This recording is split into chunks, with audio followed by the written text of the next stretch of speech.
Some of the Abbey Gate Gold Star families members are here today, and we honor you. We honor your sacrifice here today.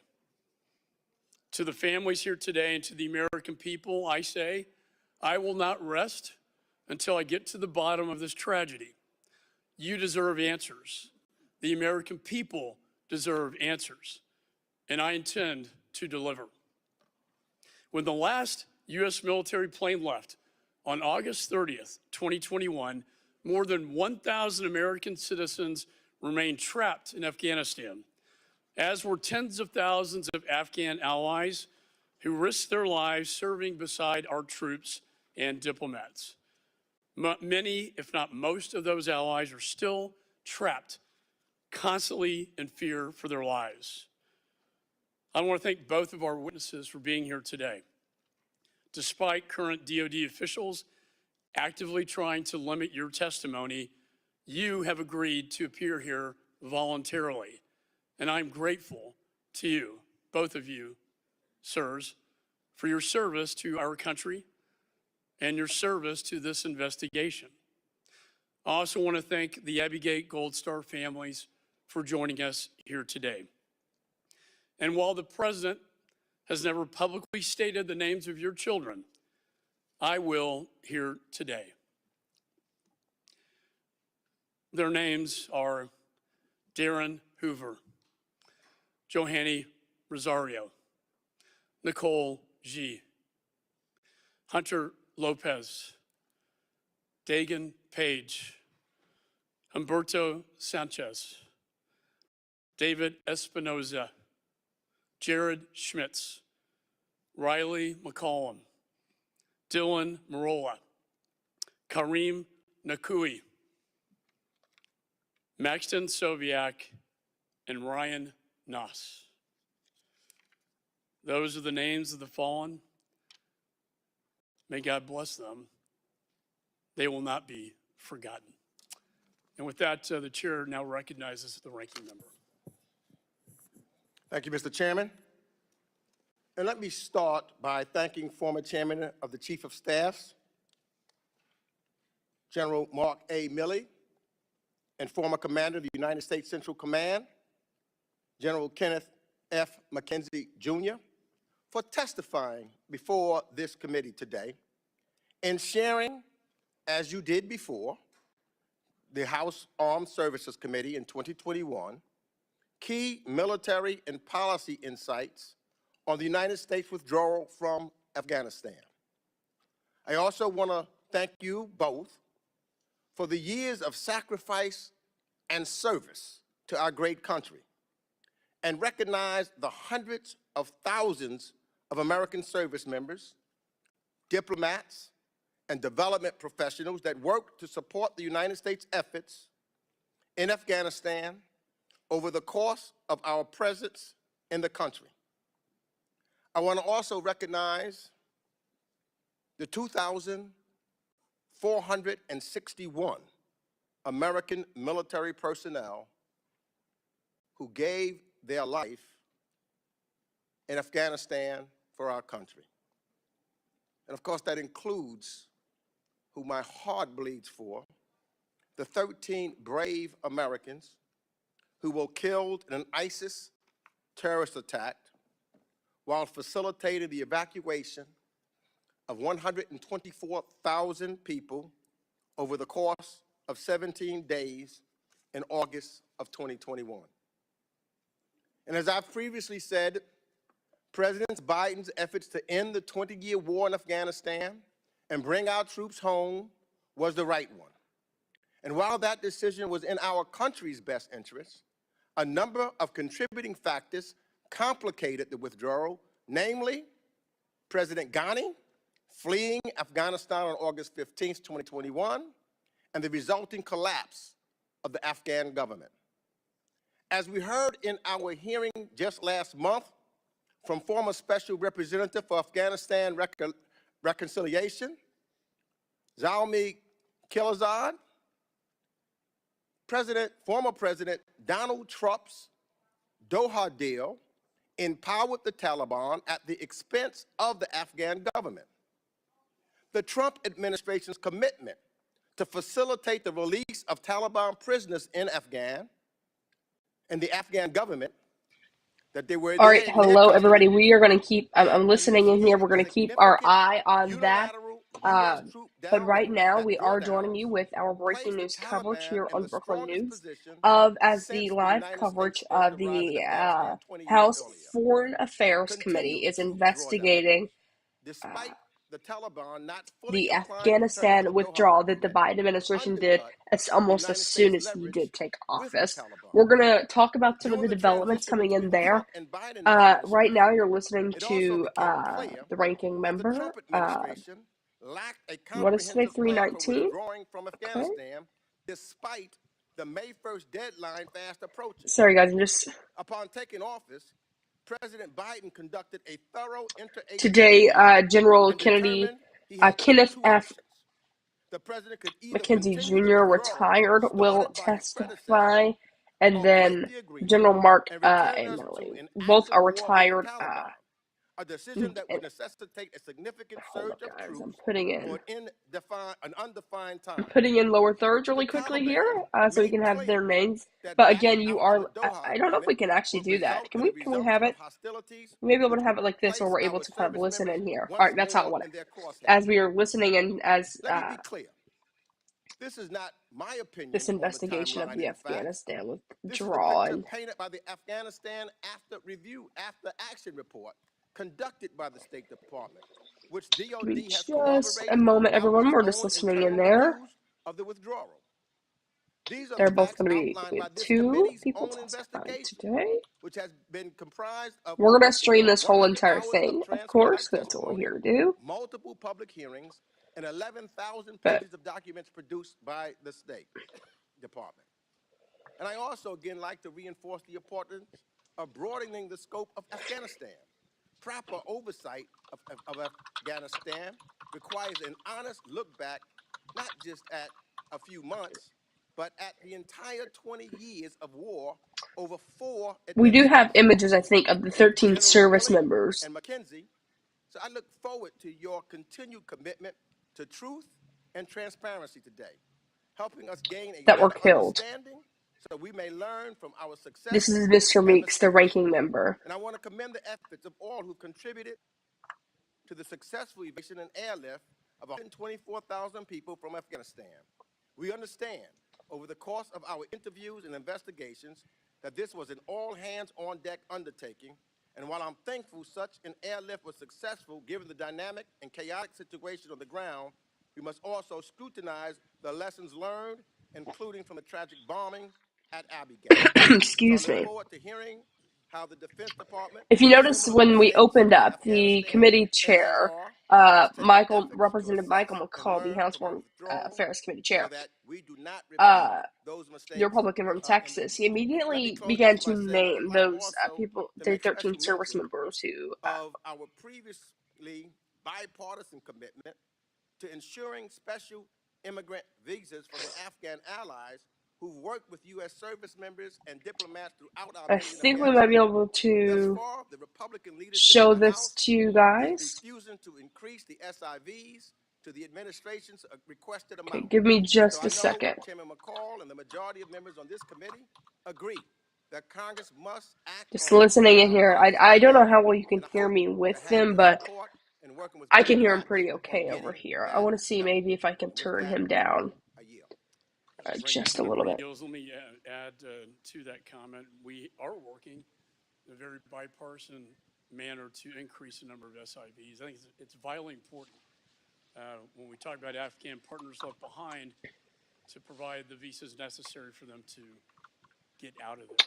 I'm And going to see if I can show those I'm pleased to announce, victims. but I don't want to announce the number yet because it's being negotiated, that we will have an agreement. So with that, I'm pleased to have with us here today. We are going to Former fixing to General listen into them Chiefs of Staff, their General Mark testimony. Milley, If we former can, Commander of U.S. now Central go Command, over General Kenneth to F. McKenzie, Jr. Both generals played a pivotal role throughout the Afghanistan There's both withdrawal, of the but also a members, the pivotal role general, throughout our nation's history. both In General many Mark conflicts, Milley and and you've been General commended for your Kenneth service McKenzie are and both work going to to be our nation. testifying today. Your full statements will be made a part of the record, and I'll ask that Here you are keep those, your remarks to 5 minutes. And okay. finally, as a reminder, today's hearing is subject to the veracity protections of I'm just Section going to show you guys 7001 that. of Okay, Title we're just going to have to do it 18 this way, of guys. the United Apologies States here. Code, which makes These are the 13 victims. So we're going to cut them off really quickly. Those are 13 victims. Let's go back in to that House Foreign Affairs this Committee as we are investigation. fixing to listen With into that, I their now testimony recognize General Mark live. Milley for his opening statement.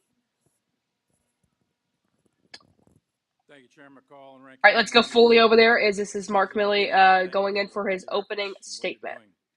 I'm grateful for the opportunity to be here with General McKenzie, and my purpose here today is to help you form a holistic assessment of our efforts in Afghanistan. But most importantly, I am personally here today, voluntarily, to help the families of the fallen, the 13 fallen at Abbey Gate, and the thousands of fallen and tens of thousands of wounded and countless other members who suffered the invisible wounds of war, to help them get answers.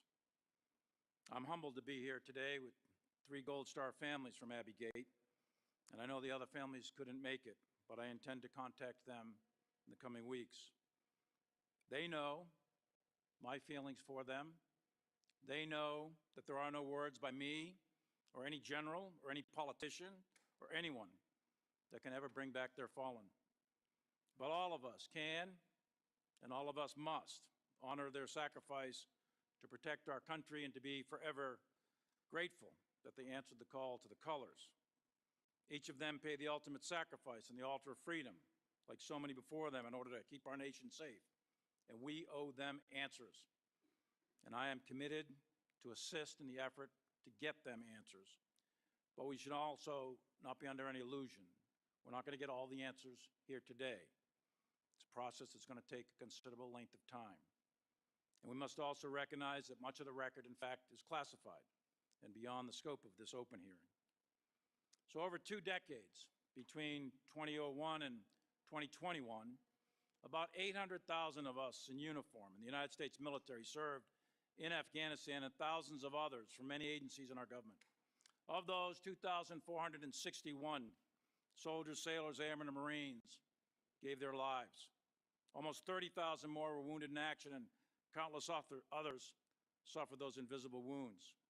And that includes the 13 from Abbey Gate. We must always honor all of their sacrifice, each of them, over 2 decades of fighting the Taliban, bringing Osama bin Laden to justice, and ultimately protecting the American homeland. We lost over 200 U.S. and international troops and many more wounded in action in units that were under my direct command in several tours and multiple years of combat in both Iraq and Afghanistan. And every commander who's ever served in combat knows that we personally issued the orders that gave the task, the purpose, the place, and the time of that soldier's death or wounds.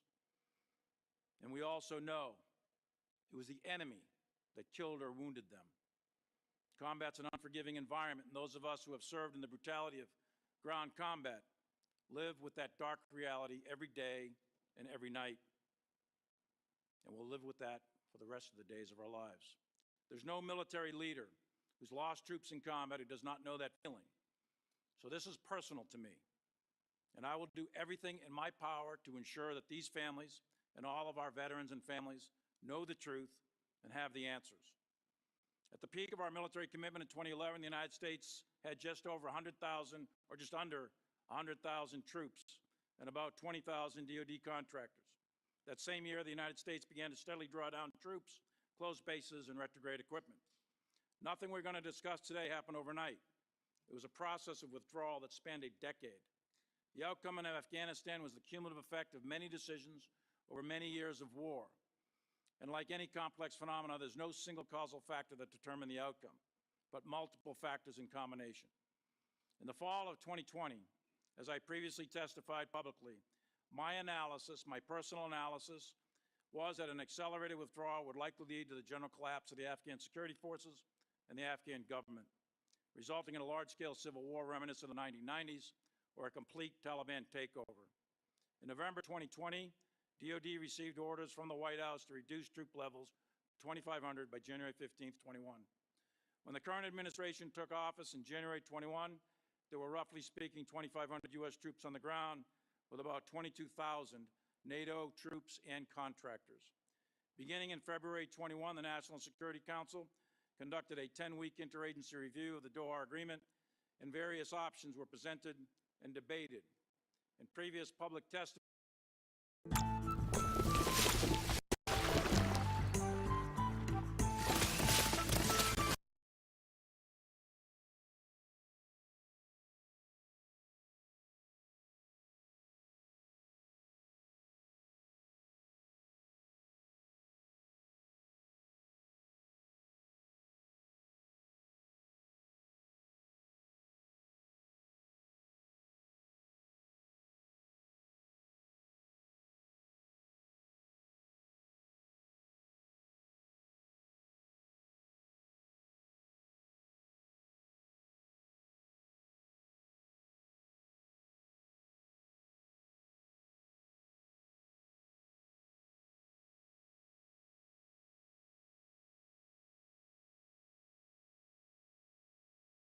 absent those conditions, I was not in favor of a unilateral withdrawal of U.S. forces because of my assessment of the associated costs and risks. The fundamental tension facing the president, in fact, two presidents, was that no one could satisfactorily explain when or even if those conditions would ever be met, and if we stayed indefinitely, an open war would likely begin with the Taliban again, with increased risk of additional casualties. On 14 April 21, President Biden made the formal announcement of his decision to honor the Doha Agreement with a military withdrawal while maintaining a continued diplomatic presence. The Department of Defense understood that our mission was to conduct a retrograde of the remaining U.S. military forces and equipment while leaving a small contingent to defend the American embassy while diplomatic outcomes were negotiated. On 14 August, the non-combatant evacuation operation decision was made by the Department of State, and the U.S. military alerted, marshaled, mobilized, and rapidly deployed faster than any military in the world could ever do. It is my assessment that that decision came too late. The deploying forces quickly took operational control of the airport with significant elements of the 82nd Airborne Division, Marines, National Guard, and Special Forces, along with our CIA partners and selected NATO forces. Additionally, we set up multiple bases to process evacuees in other countries throughout the Middle East, Europe, and CONUS. In short, the United States military performed one of the most incredible evacuations under pressure in recorded history in an extremely difficult, dynamic, and dangerous environment. That performance is due to the individual bravery, competence, and compassion of every private to general who had any role in this NEO. At the end of 20 years, we, the military, helped build an army, a state, but we could not forge a nation. The enemy occupied Kabul, the overthrow of the government occurred, and the military we supported for 2 decades faded away. That is a strategic failure. But the military also provided hope for 20 years to the Afghan people. We provided unprecedented opportunity to millions. And in the final days, we gave 130,000 people their lives and freedom at very high cost. And most importantly, we protected the United States from terrorist attack from Afghanistan, which was our original mission, and that mission continues today. There are many lessons to be learned from 20 years of war and the 10-year drawdown of forces and the final evacuation. And Mr. Chairman, I have a lengthier paper for a written testimony that I would like to submit for the record with your permission. Without objection, so ordered. To the American people, the most important lesson I think to learn is that your troops, the United States military, from private to general, did all that bravery and duty could ever do. Your military defended you successfully for 20 years and continues to do that. And for that, every American should be eternally grateful. To all the veterans of Afghanistan, hold your heads high, and I know there are several in the room today. Know that you did your duty. Each of you did what your country asked of you under extreme circumstances. Many of you, like Congressman Mass, lost limbs and were grievously wounded. And you did it selflessly with professionalism, courage, compassion, and with great sacrifice. And finally, to the Gold Star families that are here with us today and those that couldn't make it, there's nothing that I can say or do going to fill that gaping hole in your heart. But as I've told you before, I'm committed, and I will honor that commitment to get you the answers, to get you to the truth. And I will personally, and I know everyone else will as well, honor your sacrifice and the sacrifice of your loved one. Thank you, Mr. Chairman. I look forward to your questions. Thank you, General Milley. I now recognize General McKenzie for his opening statement. Chairman, thank you, and I'd like to ask that this opening statement Microphone. be submitted for the record. Got it. I'd like to ask that this opening statement be submitted for the record. Without objection, so ordered. Chairman McCall, Ranking Member Meeks, distinguished members of the House Foreign Affairs Committee, I'm here to voluntarily testify today about the military component of our withdrawal from Afghanistan. Before I begin, I'd like to recognize the Gold Star families that are here today. I hope that what we discuss today will reduce their pain. Like General Milley, I am humbled to be in their presence here today. As you are aware, in September 2021, I provided over 10 hours of open and closed testimony on this subject to the two congressional committees charged with oversight of military operations, the House Armed Services Committee and the Senate Armed Services Committee.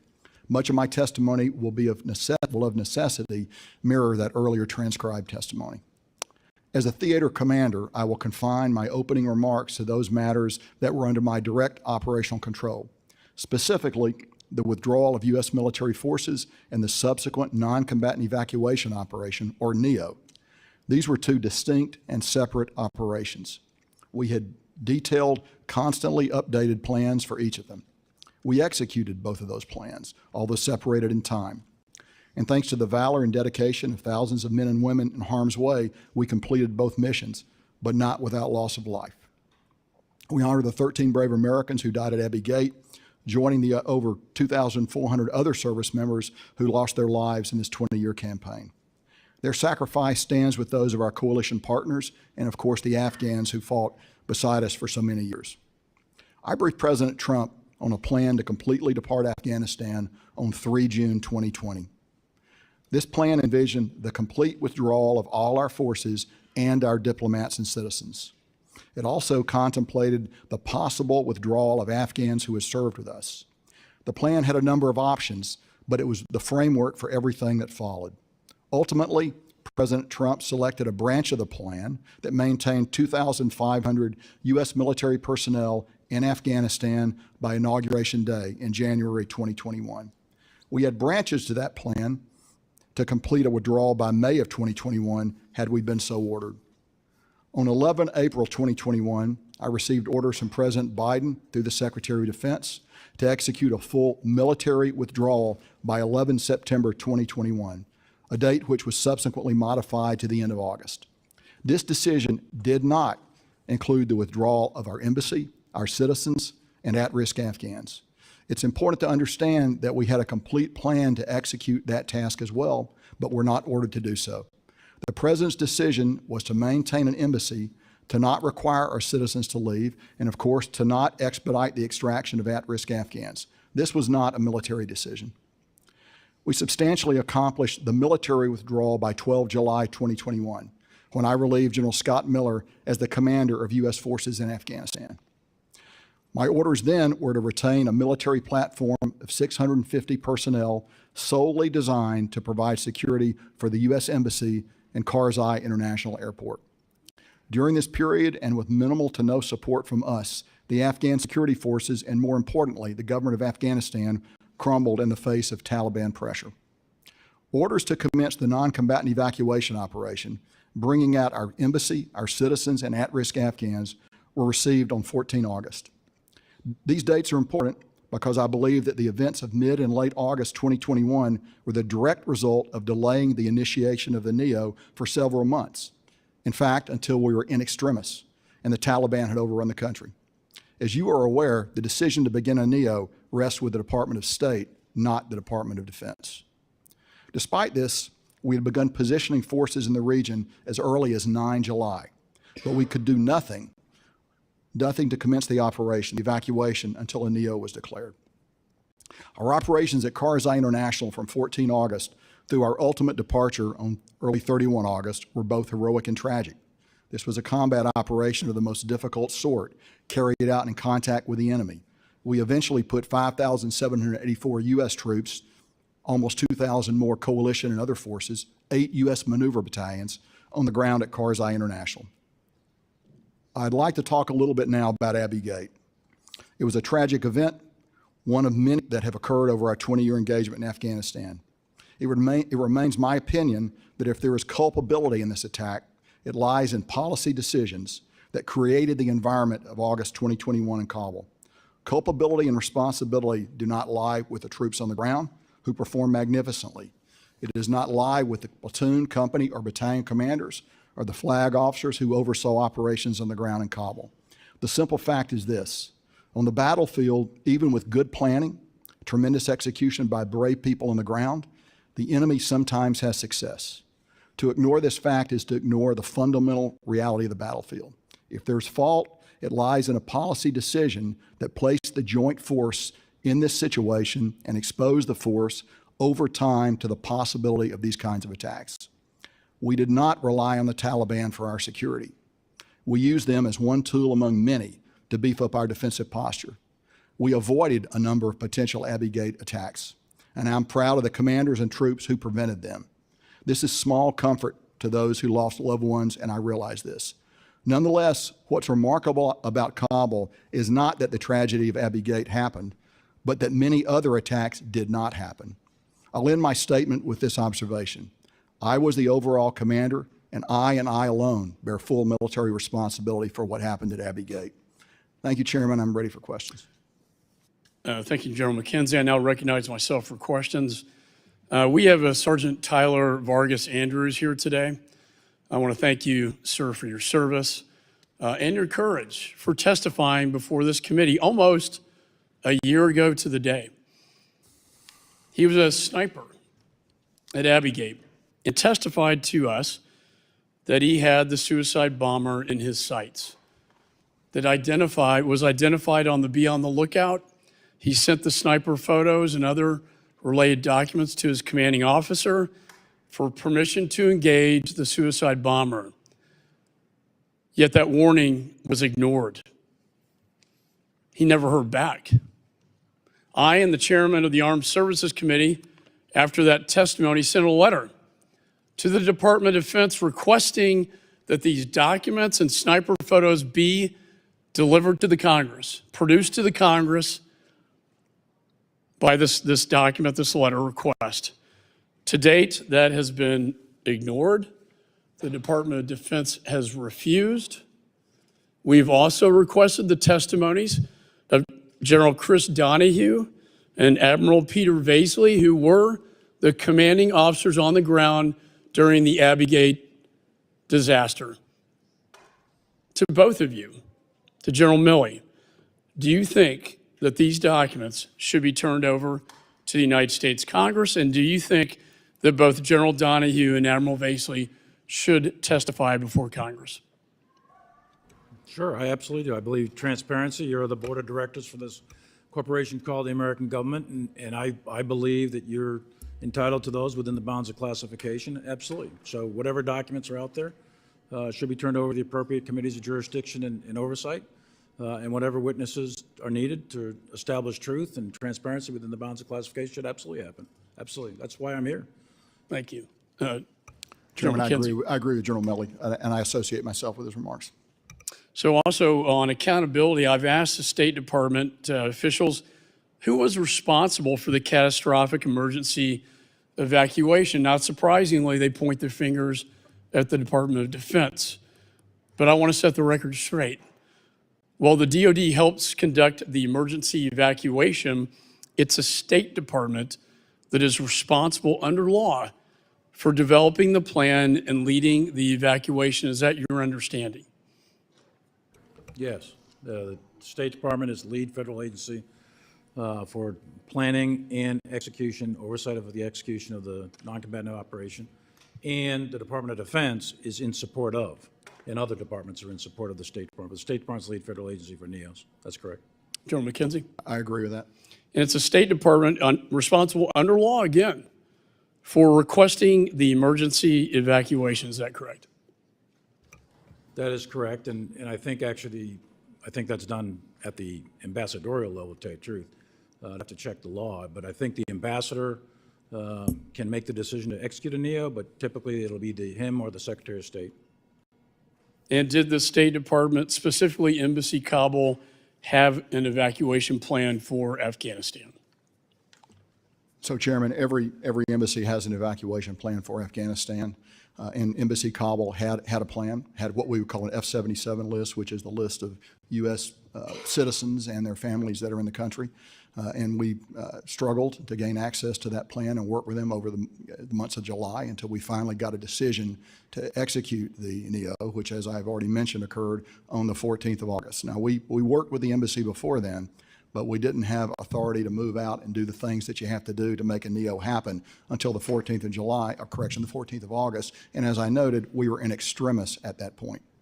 And August 14th, just days before the fall of Kabul and the evacuation of the embassy, August 14th is when they finally put forward this plan? Now, that's when we got authority to execute the plan. That's when you got authority to, and you urged the White House and State Department to put pen to paper to develop a plan to get Americans and our Afghan allies out of Afghanistan, correct? Yes, I did. In fact, I was concerned by the middle of July.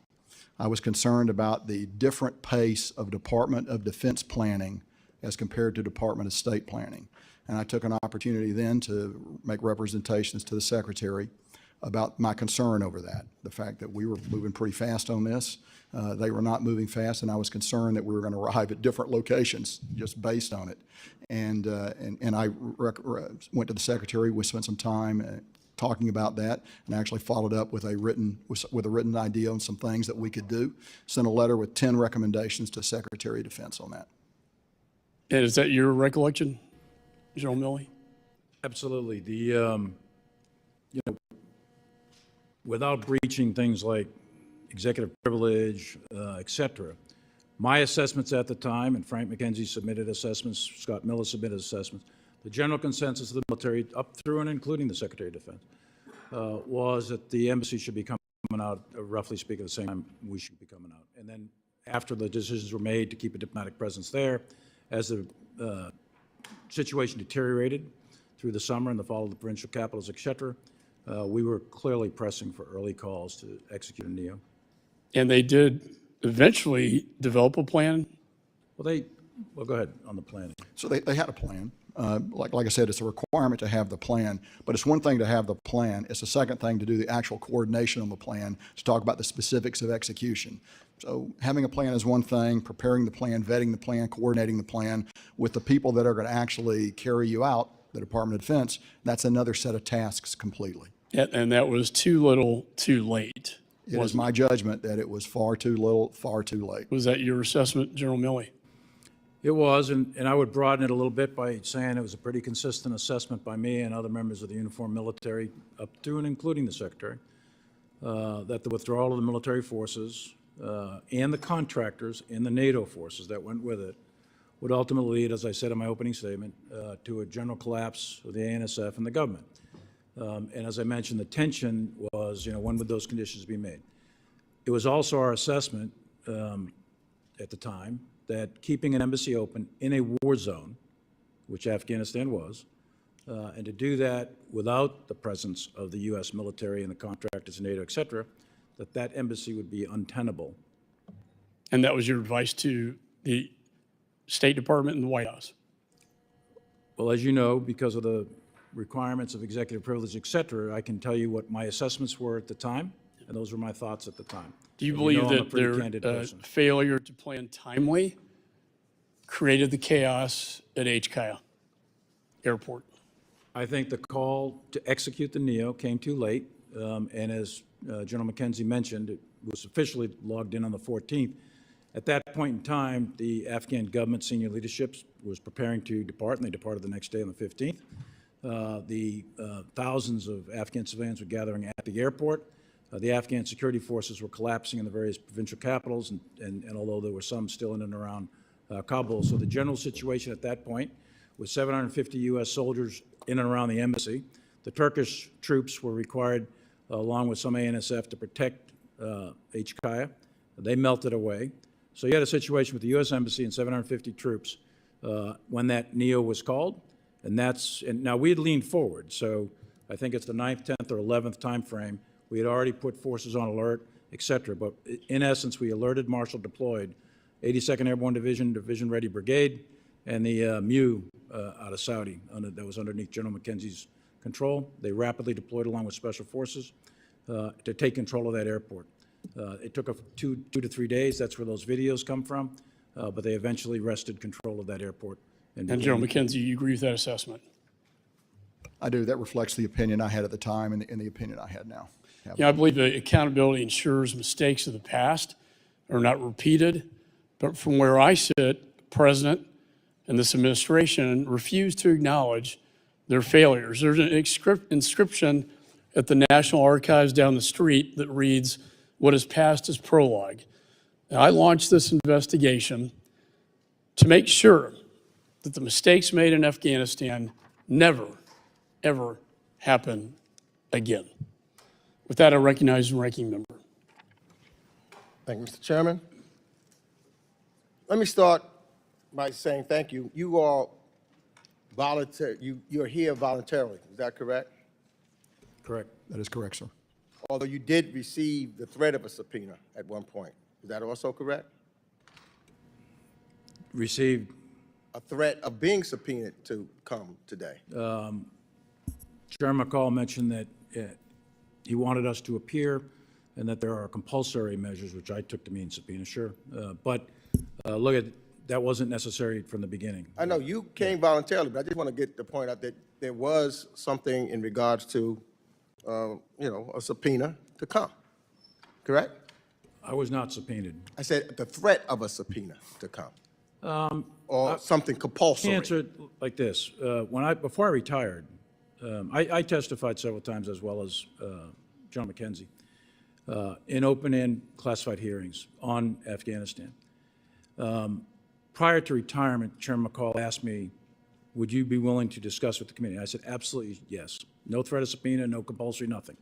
I said, yes. I saw Chairman McCall again after retirement, and he reminded me of that conversation. I said, sure, absolutely. So in January and February of this year, we worked out, some of the details. I said I wanted to go back and review records, et cetera. And then it was originally supposed to be a closed, classified hearing because I still think we're going to do one of those after this. And I thought that was important to be a classified hearing because a lot of information is still classified. And then there was this discussion of a public hearing. Right, and so just speaking of that,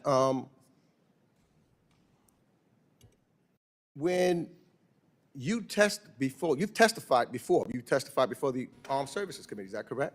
Testified before the House and Senate Armed Services Committees in both classified and open hearings, and then have testified about Afghanistan and several other testimonies that weren't Same specific with you, to right, Afghanistan. General McKenzie? That's correct, sir. And is your testimony, has anything changed from when you were in uniform and testifying to what you've testified today? Has there anything that you didn't testify to before that you're testifying to now? Is there any change of thought of what took place today from what you testified to previously?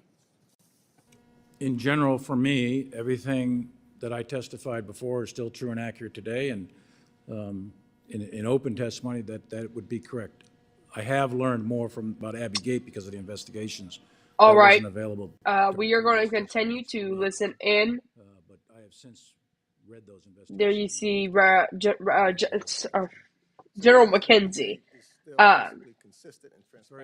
As Representative Meeks is asking questions on that was learned today. the evacuation of Afghanistan, as the House Foreign Affairs Committee is investigating how the evacuation was handled, whose fault this was, and any details that even surround that, or things that happen like that. Right now, what you've noticed is that Representative 10 hours of That's my testimony point. I gave. I'm sorry, not Representative, but General Meeks. Is being discovered newly. Getting my names This is confused something here. that has been General out in the public McKenzie and General from the time Milley that you testified are back both in, kind of saying that they can 20 agree that 22, this is 2022, the State Nothing Department's groundbreaking here. fault. And Fact State of the matter Department's is, fault for Let the me ask this question. evacuation. So I think that is something maybe it was key in you, this General case and Milley, something that said we're going that to continue watching. the framework I want to listen to what he's saying right now. He said for what took place the framework for what take during the place. 20 years, because I think that we should be I'll looking turn the at, volume if up we here. really want to figure out what went wrong, what we need to fix, we need to look at the entire 20 years of being in Afghanistan, not just the last few months. Would you say that's correct? Yes, and I said that before as well in previous testimony. Now, in the written remarks that I'm submitting for the record, I've elaborated on what I think are, say, top 10 lessons learned, but there's many more.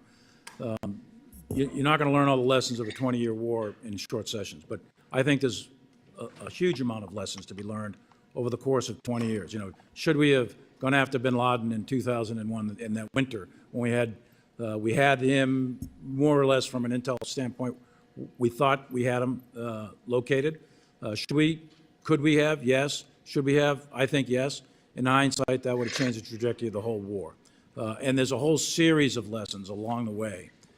Specific to this hearing and to help these families, I think the focus is more recent relative to the withdrawal itself and the Abbey Gate and the NEO. But you're correct. A holistic view, absolutely. I think Let's talk about the Would you Abbey say Gate. that the Doha Uh, agreement that was done under the there, Trump let's talk on that.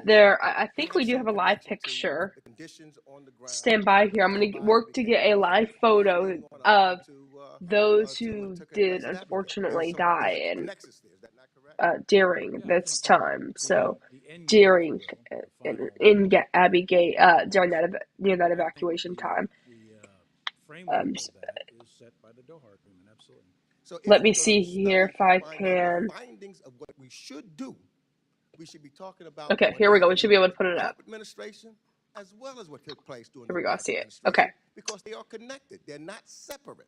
And so if we're serious about trying to figure out what took place and why it took place, Those we should be people that you looking just saw at on your screen, I both moved it over what so we took can place kind of under the Bush watch administration, the Representative Ranking Obama Member, administration, Representative the Trump Gregory Meeks administration, speak and on some different is that not information. correct? Sure. As you I pointed wasn't out, exactly the listening in just there, but 2,000 secretaries of defense, you're going to continue listening into this now. But staff, those are the people, and it support appears. commanders in Oh, thought I was Afghanistan. frozen So here. yes, It appears there's that absolutely lessons to be learned through all of this. those are the people that And died in the Abbey end Gate, game and is then the we have Doha Agreement. General Start point. Milley. I'm going to stop saying representative one of these Lots to days. be So, said but about that as General well. Milley So on this remember, side. I'm going to work to as get I a be in mentioned in my opening headquarters shot statement, so y'all can watch there's no this phenomenon while of watching our panic behind the My scenes point view from is behind this. me If we're onto going to all of serious this look at this, information as I'm we kind of can't just reviewing look different at things, taking one notes little here. So segment of it we're going to go back into and here say as we this is listen to the Ranking reason Member everything happened without Representative, looking at what Republican preceded Representative it, because we Gregory have to look at it Meeks in its entirety. question Isn't that correct? If General we're Milley serious and about General trying to figure McKenzie. out how we're going to make sure the mistakes Listen we in. may have made and the things that we did right, you can only do that in a serious investigation if you take all of it and you look at all of it and you examine all of it, not just piecemealing that. Would you agree with that? of course, I mean, I said that in the opening statement. I said in previous testimony that a holistic look at the whole war in order to really determine outcomes, et cetera. And anything as complex as a war is not the result of a single causal factor. There's multiple factors and multiple decisions. So yes, in general, I agree. But I'm here for these families to try to get them answers and to try to get answers on the immediate issues that are at hand. So I know, so the chairman went, so I just want to do the same amount of time that he had. I don't want to get cut off there. So let me ask this. With the conclusion of the Doha deal, the Taliban stopped attacking U.S. forces inside Afghanistan. Is that correct? Well, yes, lethal attacks. They committed to not doing that. There were some attacks, but they committed to not conducting lethal attacks. And by my memory, I don't think there was a lethal attack on U.S. forces. So let me ask this, because we're February running out of 21. time. I saw the chairman finished about with 5 minutes there. So, and when the United States committed to the Doha deal, that was to withdraw, and I quote, withdraw from Afghanistan all military forces of the United States, its allies, coalition partners, including all non-diplomatic civilian personnel, private security contractors, trainers, advisors, and supporting service personnel. Is that correct? That was the Doha deal done under the Trump administration. Is that correct? As I recall, I think there was 7 conditions that the United States signed up to and 8 conditions that the Taliban signed up to. And I think you rattled off most of the key ones. It was a very explicit thing. It said you had to go from there were 13,000, more or less, 13,000 U.S. troops when Doha was signed, and then you had to go to 8,600 in 135 days. Let me just do this. I want to make sure.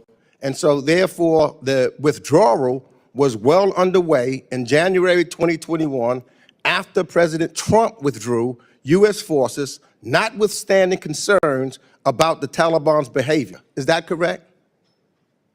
The withdrawal was absolutely underway. The drawdown of forces was underway, that's correct. So I don't have time, but I would like, because I would like to do a complete investigation. That is what I think that our committee has the responsibility, so that we can really be transparent with the American people on everything that took place in the 20 years in Afghanistan. Not just one piece, but everything, if we are serious and not playing politics with this issue. Yield back. Gentleman's time has expired. I will say the Afghanistan Commission has been commissioned to look at the last 20 years. The purpose of this investigation is to examine the evacuation. I will hold the members accountable at 5 minutes under the rules discipline so that we can get to every member on this committee who deserves to be heard. And we thank you for showing up. And with that, I recognize Mr. Smith. Thank you, Mr. Chairman. Thank you for calling this important hearing. Thank you to the 2 generals for your distinguished service to our country. Thank you so very much for that. General Milley, you mentioned how you had suggested a minimum of 2,500 troops to remain. Who rejected your advice? Was it the president? Did you ever get a written or oral feedback as to why they rejected that advice? Well, again, I can't say, the president said this, president said that. That's beyond the scope of the law, or actually with executive privilege. But it's obvious that the president made the decision, and the president made an announcement on the 14th. And our recommendation was, as I mentioned, or our thoughts at the time was, as I mentioned. And every president has a right to make those decisions. He's looking at things from a much wider angle than a military angle. Our military assessment was keep 2,500, and with them, it's not just 2,500, it's 2,500 plus the NATO plus the contractors. Right. And the contractors are key here. And then that, we thought, our assessment was, that would keep the Afghan government, the military, stable until such time as a diplomatic outcome could occur in accordance with the conditions set in the Doha Agreement. In retrospect, would that have made the difference? I mean, we'll never know, I guess, because it didn't happen. So I do think, though, that I believe that the Afghan government, the Afghan security forces would not have collapsed in August of 21 had we maintained that posture. Those were high-end special forces capable of defending themselves and conducting operations as they had been for a while. And I think my assessment, probably moderate to significant risk on U.S. forces, but is that worth that risk? Again, the Doha Agreement had conditions, but here was the problem for 2 presidents. Nobody that I recall, nobody, zero, could coherently argue how it would end or how those conditions, the diplomatic conditions, were going to be obtained. Not a military problem, but how were those diplomatic conditions going to be obtained? Let me just ask you, I asked Secretary of State Blinken on September of 2021 about the infamous phone call with Ghani, and Reuters did get a copy of that phone call, about the transcript and apparently an actual verbatim that listened to it. And in it he said that there's a need, whether it's true or not, this is our President of the United States saying this, whether it's true or not, there's a need to project a different picture about the Taliban's capabilities. General McKenzie, you talked about how there was no plan to get U.S. citizens out. And then there seemed to be a bewilderment on the part of the administration why Americans weren't flocking to leave. They didn't have many ways of doing it anyway. And I'm just wondering what you thought of that phone call. I mean, I asked Blinken, he said, I don't talk about something that's been leaked. Well, is it true? Did he say that? Lying like that to me, when you give the false impression to a whole group of Americans who never then got out, that's very, very serious. Secondly, just let me ask, because I will run out of time, how many Americans were left behind. And again, I thank you that you did everything you could to make this policy work, but you were given a policy that was egregiously flawed. But how many Americans were left behind? How many of our allies? And what has happened to them? Have they been beaten, killed, tortured? And secondly, about all the weapons that were left behind, there are reports that some of it has found its way to Hamas. I don't know if that's true. I know you did everything you could on the way out to destroy them, but many were attacked and left in the hands of the Taliban. I can't speak to the phone call. I have not heard that some of the weapons made their way all the way to Hamas from the Afghanistan evacuation, but we are continuing our live coverage here on Brooklyn News of this testimony by Tom Generals at the Foreign Affairs Committee as they investigate the Afghanistan evacuation. So we've been listening in here, and you can hear that is General Milley. They're talking about when that evacuation occurred, what the important factors of that evacuation are, why it matters so much. And we've also now have our BN camera here, our headquarter camera there. You can see exactly what's going on over here. It looks a little confusing, but we're all making it work for you guys. You can see my headphone on the back of my ear. Kind of looks weird on that side. But we're watching this all as it all occurs. This is actually a really good camera shot. You're able to see we have over here. I'll give you a little quick tour here. Over here, I'm watching our YouTube stream. Right here is the camera. You can see right there. Then right here is kind of a monitor, another piece of equipment here that I'm watching, computer. And then we have over here is another computer that I'm also controlling, moving things off of. So it takes a lot to run a stream, but we're doing it. And then we have a ring light up here. Takes a lot to run a stream, but we, of course, are doing it. Now Mr. Sherman is going to be recognized here. Having a hearing with these excellent witnesses on So people's here's what we're going to do. I'll go back which is what's going on here. Gaza, there we go. where we could discuss the incredible Now we can kind of listen in here. warfare and how the top expert on Representative Sherman is speaking West now. Point has said that Israel has You can watch me kind of put in a lower third here. as any other military. I'll show you this is, Civilian casualties. I'll put in the lower third for you guys as we kind of listen here to Representative Sherman. Instead, we have what appears a highly politicized hearing trying to blame Biden. And this hearing began with the title, Biden's Strategic Failure. It's my understanding that our witnesses refused to testify with that title. In any case, they should have. We've now retitled the hearing, but we haven't repurposed it. It continues to be politicized. But a highly partisan hearing shouldn't be held. All right, guys, we're going to listen in now. Made most of the mistakes. Let's put this in context. We had a real dispute as to whether we should leave 2,500 or so American servicemen there for perhaps this decade and the following decade. The dissent cable argued for that. A lot of the foreign policy establishment argued for that. But Trump promised the American people every single American soldier would be out. And from that point, we had no bargaining position. That's why the chief negotiator, said that it was well known by 2018, by the end of 2018, that we are hell-bent to get every person out. And so what kind of agreement did we enter into in Doha? Supposedly by the best negotiator in the world, then President Trump. It is an agreement that says it's okay for the Taliban to treat 12-year-old girls like sex slaves. No provision prohibits that. Nothing prohibits the Taliban from killing people because they're part of the LGBT community. Nothing prohibits them from killing someone because they convert from Islam to Christianity. All they're required to do is talk to the Afghan government. They talked, perhaps, and then they assumed total power. And we could do nothing about it because we had promised the American people that absolutely every soldier would be out. And of course, right before the election, Trump promised to have them all back by Christmas of 2020. The Trump administration lost 59 of our servicemen, 152 of our contractors, accomplishing absolutely nothing. We surrendered in 2020. We could have surrendered in 2017. But perhaps the most extreme partisanship has arisen when so many members of this committee have attacked President Biden supposedly for not bringing back the quote 85 billion, I think it's closer to $8 billion of equipment that we left behind. Now, this equipment was in the hands of Afghans who had plenty of use for it.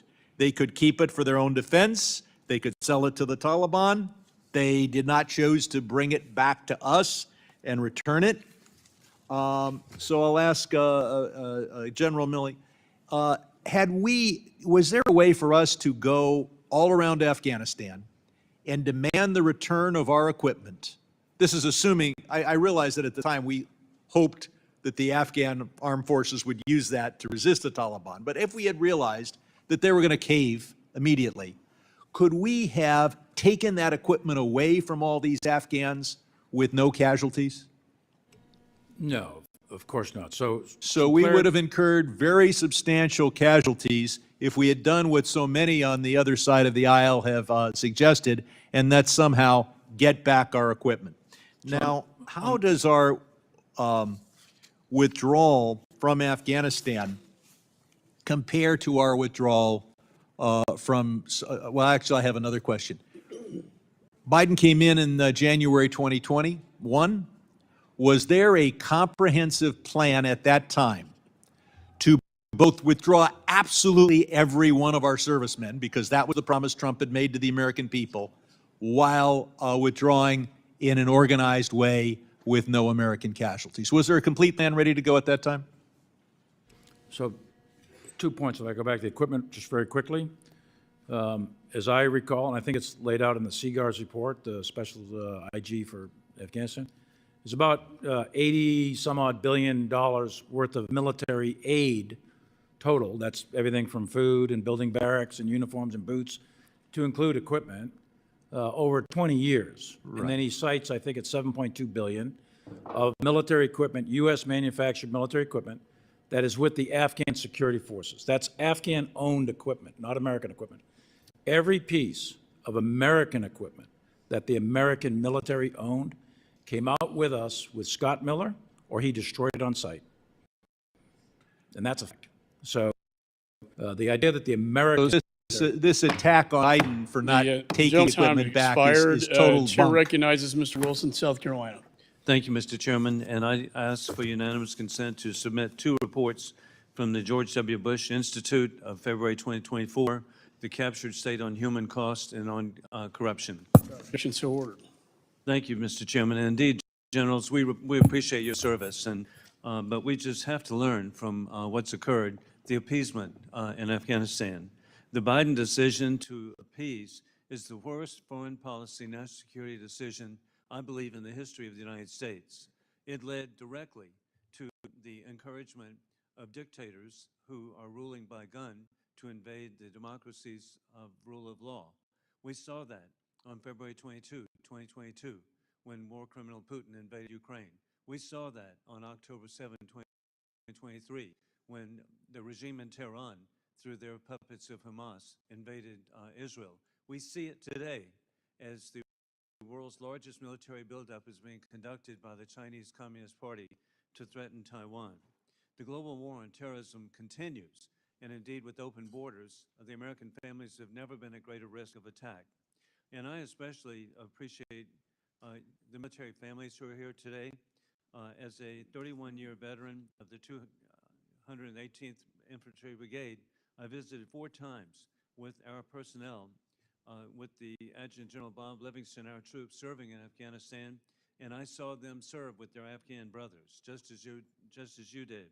And due to encouragement by my wife, I'm particularly grateful my oldest son, Alan, received a CAB in Iraq, my second son, a doctor at Baghdad International Airport, my third served at the southern border and also served in Egypt, and my youngest son served under your command a year in Afghanistan. And to me, the Biden decision that led to the 13 deaths of the persons at Abbey Gate, the service members, is just inexcusable. And I actually felt assured, generals, knowing that your competence and capability, particularly a Citadel graduate, but I am very concerned that you were blamed on August the 26th, 2021 by Mr. Biden. He specifically said that the 13 murder, the withdrawal of forces was a decision as determined by the military, and he said he had letters that indicated that you had said that there should be an immediate appeasement. I sent a letter that day to the president asking for copies of the letters, and every couple of months I'll send another request. It has not been provided, and so there are no letters. And it's the responsibility of the President of the United States, his decision that resulted in what occurred, putting American families at risk. With that, and indeed the Doha Agreement, each of you, was there a violation? It was conditions-based, and were there violations by the Taliban of the agreement? I'll let John McKenzie give the specifics, but yes, the Taliban violated every condition of the agreement except lethal attacks on U.S. forces from the time they signed the agreement all the way to the end. Yes, they were in violation. They didn't renounce al-Qaeda. They didn't do Afghan-to-Afghan negotiations. They didn't, there's a whole series of conditions in the Doha Agreement that they didn't do. No, that's correct. Every condition except the one narrow condition about attacks on U.S. and coalition forces. And in particular, actually, they stepped up intensely attacks on Afghan forces during this period because we had agreed to actually withdraw substantive air combat support from the Afghan military during this period of time, and they took advantage of that opportunity. And I appreciate that President Donald Trump has indicated it was conditions-based. The conditions were violated, and that would have led to his view of maintaining the Bagram base. What is your position? So my position on Bagram was, it linked to my recommendation, my position then and now, we should have held at 2,500. At 2,500 U.S. forces, if you also assume that will allow the Afghans to stay in the fight, you can maintain a viable base at Bagram. And indeed, Bagram would be protecting American families. And hey, as we conclude, we still have a president making bad decisions, and that is that we had 7 weeks ago, 3 young Americans were killed, Army reservists from Georgia.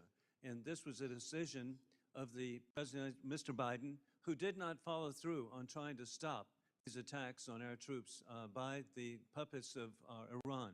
And we've lost 3 service members, over 40 injured. And the President needs to take this seriously. We're in a conflict for as existential of our country. Thank you. Gentleman yields. Chair recognizes Mr. Crow. Thank you, Chairman. Thank you, Chairman Milley and Chairman McKenzie, for your I'm House Foreign Affairs Committee. Voluntarily to testify and provide really important information to change that there. the Gold Star families. And Okay, give me just a second. I need to turn my computer down just a little bit as we're on the air here. Making the ultimate sacrifice, a debt that certainly we can never repay. But we are trying the best to get answers for you. And I also want to extend my condolences to the over 2,400 other Gold Star families who weren't able to join us that's Mr. today. Crow that's testifying now, but let's go ahead and discuss what we just saw. That was extremely interesting to me. That have to be addressed, and I've been very clear about that. And I've endeavored to get answers with my colleagues. And but I also want to provide some really important context, and that is let's talk about this for just a second and how interesting this really is. We saw something extremely, I mean, withdrawal operations are some of the hardest interesting, you could say, and something that we're going to be watching for the next little while, as what we saw just now was we saw the representative, the distinguished member of the committee, pull out a piece of paper showing that soldiers were killed by a drone attack. Now, I haven't seen that story yet. I mean, I maybe could research it as we are here and listening to Mr. Crow. He also didn't ask. I noticed that this Representative Sherman did not ask very many questions. Not the next representative that we just saw, but Representative Sherman did not ask very many questions at all. I mean, he mostly gave kind of this statement, this would we be you an could, open I think door you at could the even public? call it a rant about how Republicans are blaming it on the Democrats. And something you couldn't hear me in the last segment because of some audio problems we're having, and I do not think we're having those now. I hope not. I think, yes, you guys are still barely able to hear me, but at least you're able to hear me this segment, unlike the last one. I'll check here on my phone if you guys can really hear me. The United States, at either president's agreement to withdraw. At least you're able to. Yes. Just heard my voice there. So we're going to continue following this. Mr. Crow is now questioning. I'm going to leave you. I like leaving you guys with the BNHQ cam back, right back here, right back there. And then we have, as we listen here to, this is General Mackenzie answering questions here. So we'll go back over there to that. If you decided to stay, we'll never know. You'll never know. I think I agree with you, Millie. It's very possible that we could have been fighting the Taliban, but that's just a counterfactual that we won't know the answer to. Okay, thank you. On the issue of a NEO, I actually was one of those voices that joined you and called for an earlier NEO, and it was something that I thought would have been better and could have led to a smoother evacuation, but not a perfectly clean one, because NEOs are hard. And one thing I want to talk about is this issue of who we evacuate, right? You talked about getting counts on U.S. citizens, but the simple fact of the matter is the United States nowhere ever requires its citizens to register with the State Department. So in no instance do we ever fully know what Americans are on the ground in any situation. Is that correct? I think that's 100% correct, and you'll see it playing out today in Haiti. You saw it in the Sudan. You saw it in Ukraine. You saw it in many other places. Very, very difficult. It's a voluntary thing. People are encouraged to register with the embassy, but I don't know of any compulsory requirement to do that. And also, when we evacuate American citizens in Afghanistan, many of those were in fact dual citizens. Is that accurate, General McKenzie? That's correct, yes. And many of those folks actually had non-American citizen family members. Is that right? That is correct. So many of them, not until the last moment, wanted to evacuate until they knew that there was a crisis because they didn't want to leave their family. Is that accurate? I think you are absolutely correct.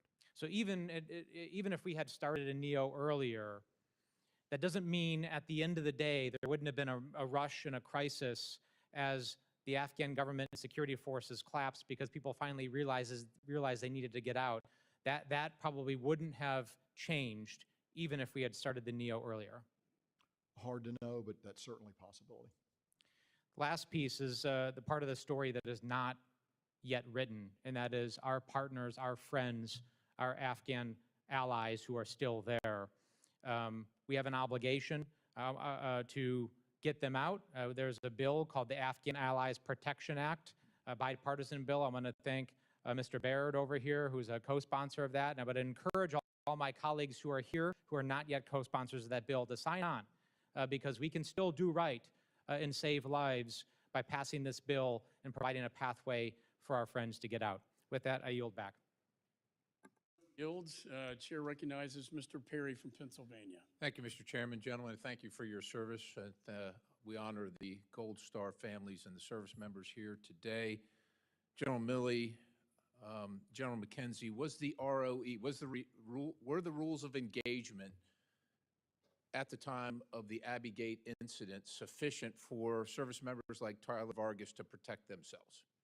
So it's my judgment they were, and we went in with what we call the standard chairman. At the time of the Abbey Gate incident sufficient for... There's three main components. Hey guys, apologies you could hear a quick echo there.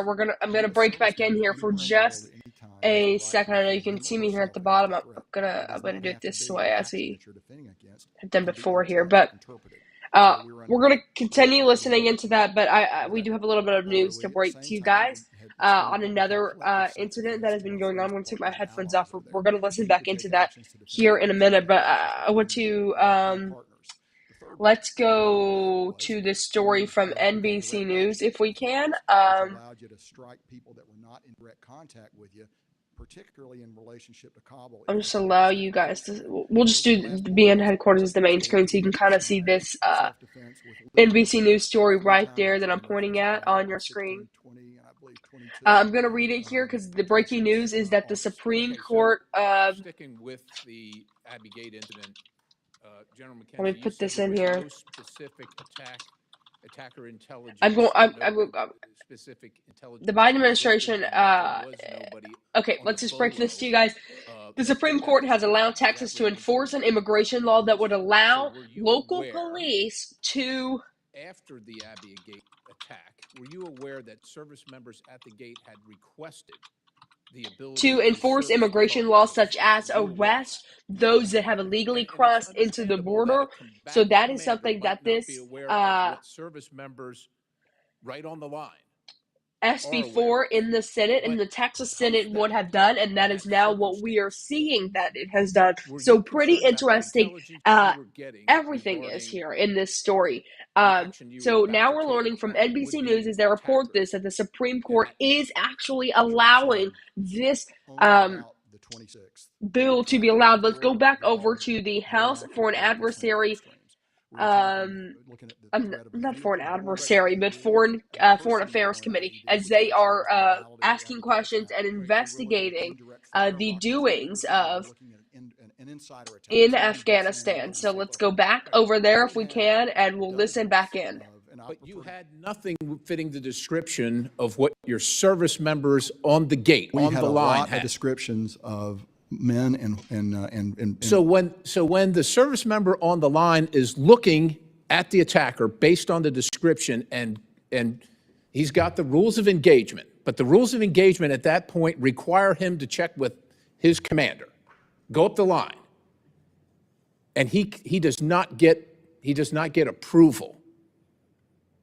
That's exceptionally concerning. I understand the fog of war. I get the circumstance you're in, but there's a man sitting here that's been blown up because he couldn't get the answer that he needed. So on Thursday, August 26th, the Abbey Gate attack happens. 3 days later, on August 29th, the drone strike occurs. Now, you said that we had up to 6 Reapers following this car around for 8 hours, and that I think up to 60 pieces of intelligence that proved that these were the people that had just attacked the Abbey Gate. no, sir, that's not correct. Well, that's what I've got here for open source reporting. Okay, maybe some of that's not correct, but regardless of the fact, on the 29th, the drone strike occurs, kills 10, 7 of them children. 5 days later, the Pentagon admits there was a mistake. 5 days later. General Milley, when did you know that the drone strike was a failure? When did I know that the Drone strike strike was a mistake? on the civilian taking water to his Right, family yeah, was a yeah. failure. No, I remember. When did I know it? I It probably. was 5 days before the Pentagon said it was a mistake. When did you know?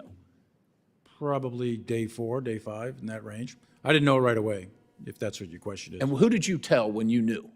Well, I think it came up through me to the Secretary of Defense. I And don't again, remember the from exact- you to the SecDef? Well, it would have come from General McKenzie would have called me. I don't remember the specifics, but General McKenzie would have called me and said, we have an incident that. Does was a anybody mistake." else in the Biden administration know at that point that it's a failure? I honestly don't know. Because the whole time they're telling us secondary explosions, we got the target, Yeah, lying to the right. American people, not having a clue. Who did you tell? I tell the Secretary of Defense, and of course, if we have a principals meeting, we go through the details of the strike. But I guess I'm trying to. If you're saying, did I tell the President of the United States or whomever, other than the Secretary of Defense, that there was a mistake? I think, and I'm doing this from memory, I think Frank McKenzie, General McKenzie, would have called me, and I would have informed the Secretary of Defense, or he would have called the Secretary of Defense, which is his chain of command, and I might have been in there at the time. I don't recall the actual date time group, nor the individual that I mentioned to. But for several days, it was my impression that the procedures were executed correctly and that we struck a target that we thought was an enemy. There was a mistake made. It's a tragic It's mistake huge. of war. And we lied to the American people for 5 days and all these families We who were thought. lying, though, Congressman. Lying implies we were intentionally trying to deceive. That is not what, I know that's not what I was doing. It's a pretty not- big mistake, sir. I yield the balance. Gentleman yields. I ask unanimous consent to allow Representative Miller Meeks of Iowa to sit on the dais and participate in today's hearing without objection. So ordered. The chair now recognizes Mr. Schneider. Thank you, Mr. Chairman, and General Milley, General McKenzie. like my colleagues here, I want to thank you for your distinguished service to our nation. We're very grateful. I personally share your compassion and gratitude and extend my condolences to the Gold Star families here and all those who lost loved ones, the more than 2,400 who made the ultimate sacrifice over the nearly 20 years of action in Afghanistan, as well as the thousands wounded, both with injuries that are visible and those that are not. Paraphrasing some of the things that I've heard today, no single factor determined the outcome, is I think something you've said.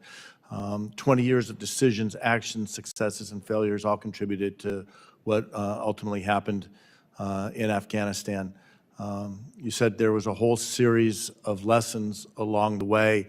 And if I come to something, General Milley, I think if I got it right when you were talking with my colleague, Ranking Member Meeks, that the start of the end was the Doha Agreement in 2020. Is that fair? I think that's a way that an historian could look at it. You could also start it in 2011 when there was a decision by the Obama administration to begin the drawdown. It's a 10-year process of drawdown. The end game itself, I would probably peg it at Doha because it's a continuum of unbroken cause and effects from that moment to the end. Yeah, I think that's fair. It's hard to put one point, but what were your thoughts at the time of the signing of the Doha Agreement in 2020? Well, the military was not consulted on the Doha Agreement, nor would I necessarily expect to be, but that was a State Department operation that was done under Secretary of State Pompeo with Zal Khalilzad as the ambassador to do the negotiations. I was not consulted. It was an 18-month process, so it actually begins before I became the chairman. It begins under General Dunford. So that process goes on. I don't know what General Dunford knew, but I don't think he knew much about it. We knew there was a negotiation going on, the specifics of which we didn't know the terms of the negotiation. I found out about that from Secretary Esper after the fact, and then it was then, and then a week or two later, we found we were given the classified annex to the Doha Agreement. But no, we didn't participate in the development of the terms nor the negotiations. And when the decision was made to draw down to 2,500 troops by, I think you said Inauguration Day, did you see that as something that was sustainable, get to the ultimate goal, or did that put U.S. forces at undue risk? My assessment at the time was that 2,500 U.S. troops, and again, these are high-end Special Forces troops, 2,500 U.S. troops with the contractors, with NATO, was the min force necessary in order to buy the time to ensure the conditions were going to get met and result in a satisfactory negotiated settlement with the government of Afghanistan and the Taliban. Obviously, that didn't happen. But at any time between the Doha Agreement and January of 21, when we were at 2,500, or even April and ongoing, was the government involved in the negotiations? Was there evidence of progress being made in the negotiations between the Taliban and the government that would give confidence that we could achieve the conditions that were laid out in the Doha Agreement? I don't actually know that. I think that's probably a question for the State Department because they would probably have better visibility.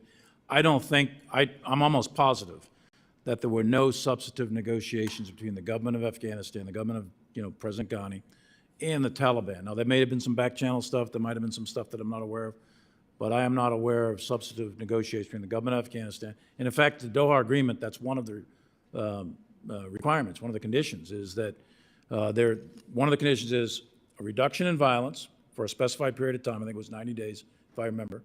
And then that was supposed to lead to a permanent countrywide ceasefire. And then that would lead to a negotiated settlement between the government of Afghanistan and the Taliban. Obviously, the Taliban didn't adhere to those conditions. They blew through those, but that was part of the Doha Agreement. And that, I think, and I know you had Dr. Khalilzad here before, I think that's kind of what he was trying to make happen, but it never happened. I understand I'm almost out of time, but the goal was to have that negotiated agreement. The Taliban quickly, I think, recognized that they didn't need to negotiate with the government. The government was weak, and they could achieve their goals by other means. At what point, if any, and this is to both of you, would you mark the tipping point where the outcome was all but certain? It was probably long before August of 2021, I imagine. I would say 2 points. One is the Doha Agreement, because it was negotiated between the government of the United States and a State Department designated terrorist organization, the Taliban, and it was a bilateral agreement, that kind of pulled the rug out morale-wise from both the Afghan security forces and the government itself, because at that point they knew with certainty that there was a date certain now. Right. So I think that probably had a significant effect. We'll have to, historians are going to have to figure out exactly what that effect is. The actual observable tipping point of the collapse of the Afghan military, et cetera, that clearly is in July. As you start looking at when provincial capitals start falling. The first provincial capital falls, I think it's 6 August, and then in the next 10 days, the rest of them start falling all the way to the capture of Kabul. But it's at the end of July, sort of right at the beginning of August, it becomes evident that the Afghan security forces are crumbling, and we are in it, and that's where the whole NEO thing comes up. Thank But you. that's about the timing. All right, Chairman Gentleman's McCauley, thank time's you for the extra time. I yield expired. back. Chair recognizes Ms. Wagner. I thank you, Mr. Chairman, and I thank our witnesses for their time and their service to our country, recognizing certainly our Gold Star families that have joined us and those that have not today. One of the 13 lost at Abbey Gate was from my community in Missouri, Lance Corporal Jared Schmitz.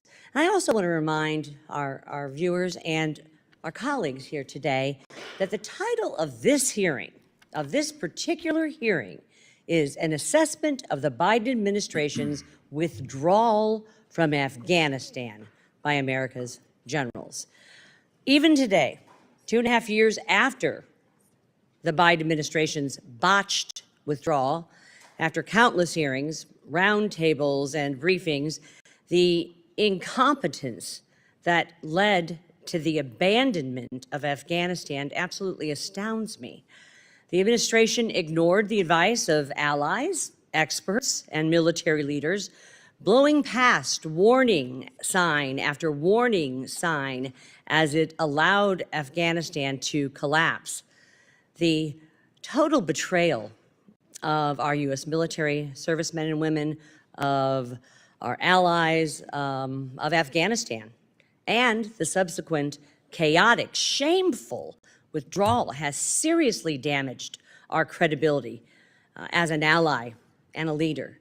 And because of the Biden administration's actions, American communities are less safe, and the world is much more dangerous and unstable.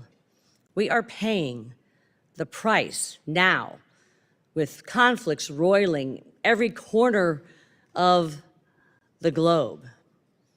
And yes, General Milley, those responsible must provide answers, as you've said over and over, but also they must be held to account.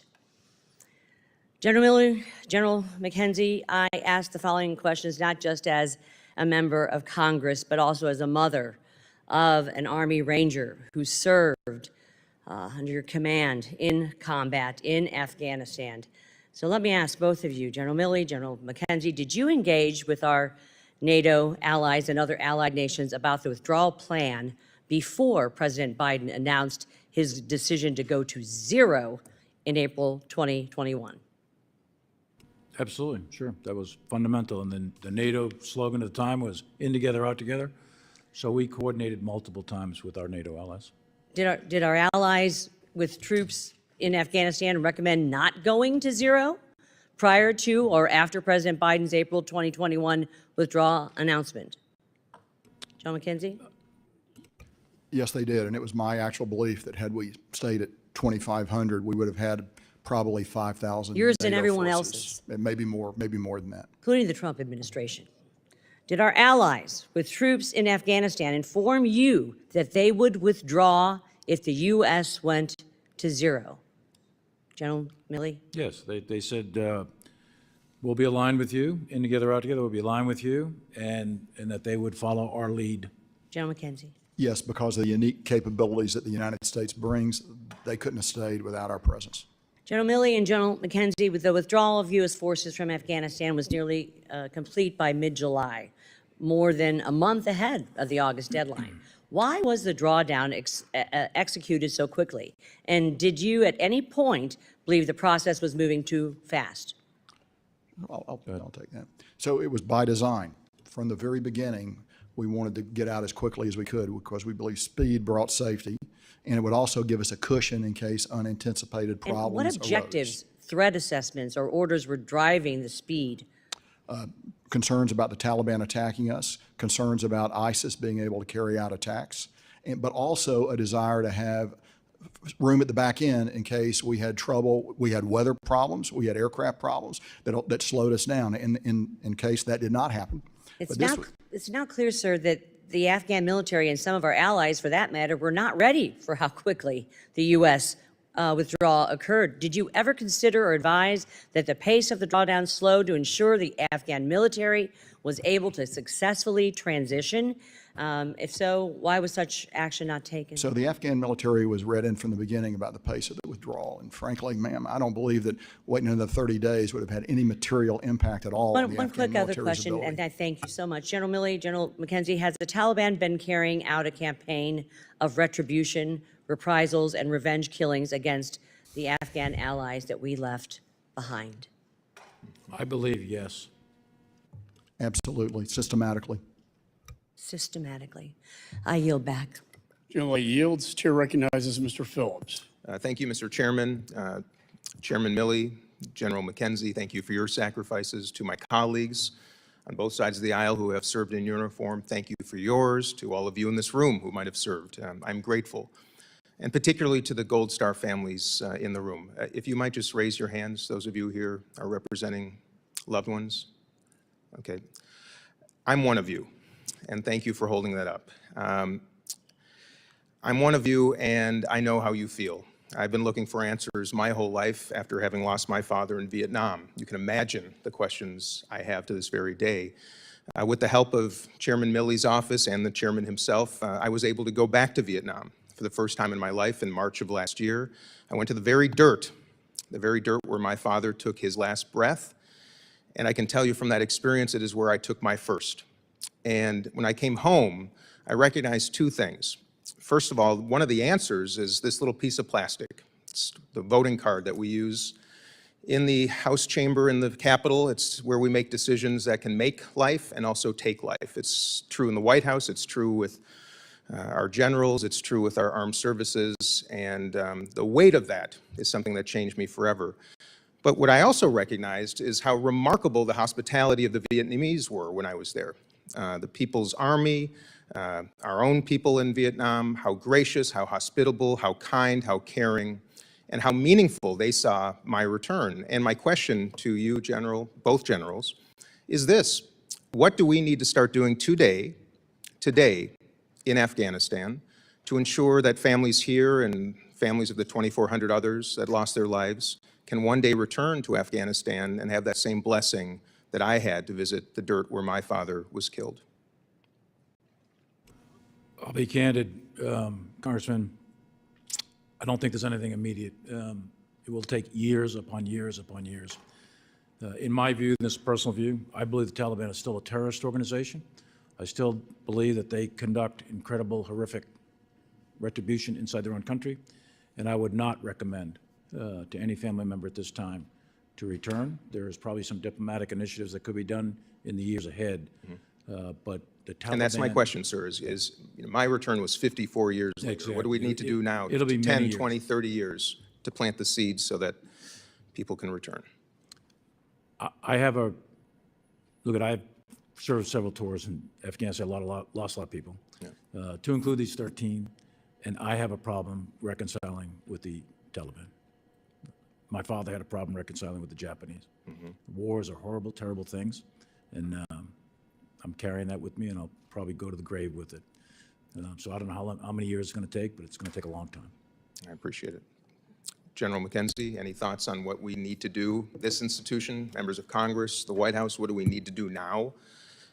Well, I think, Or 50 years from now, others can go back. frankly, our principal concern with Afghanistan right now should be the fact that al-Qaeda and ISIS have the opportunity to gather strength in ungoverned spaces with clear desire to attack our homeland. So I think we should begin with concern about that. And Let's talk about that. What should we be doing on that account? It's more difficult now than it was before, obviously. What should we be doing now?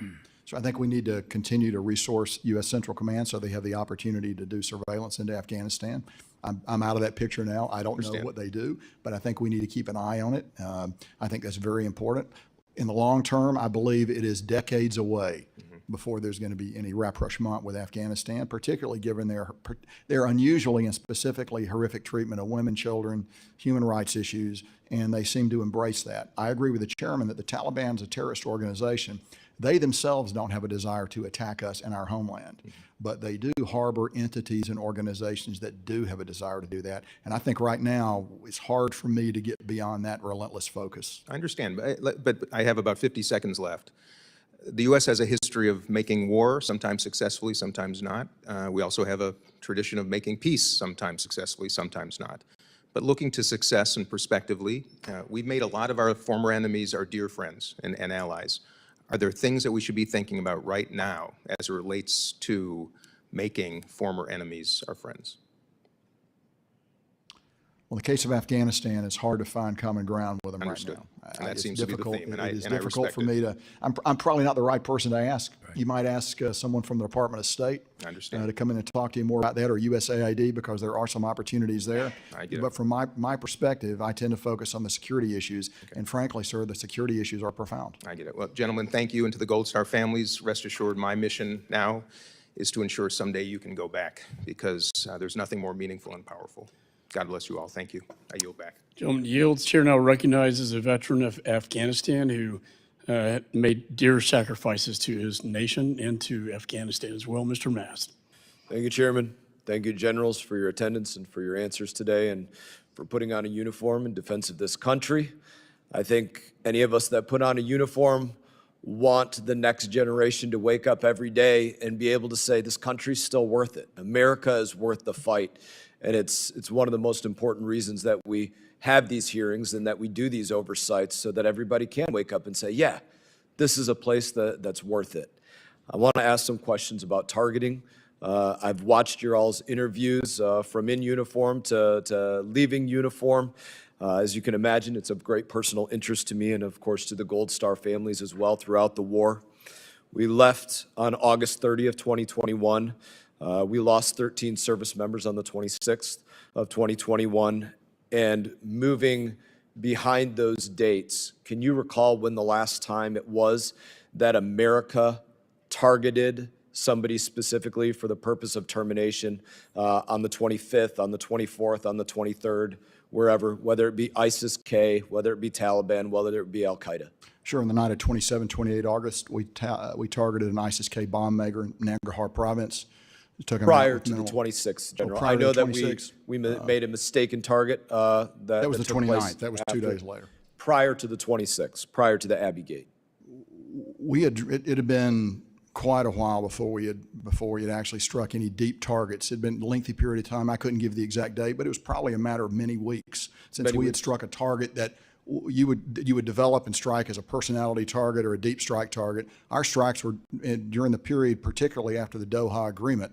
We were more in direct self-defense of Afghan forces, and that became increasingly difficult to deliver as our aircraft were repositioned out of Afghanistan as we drew down. So our strikes became increasingly limited. Now, the Afghans struck, and they'd struck not only close defense targets, but deep targets, but we had very limited visibility on those targets, and I do not believe they were necessarily effective in those strikes. And I want to get to that a little bit, General McKenzie.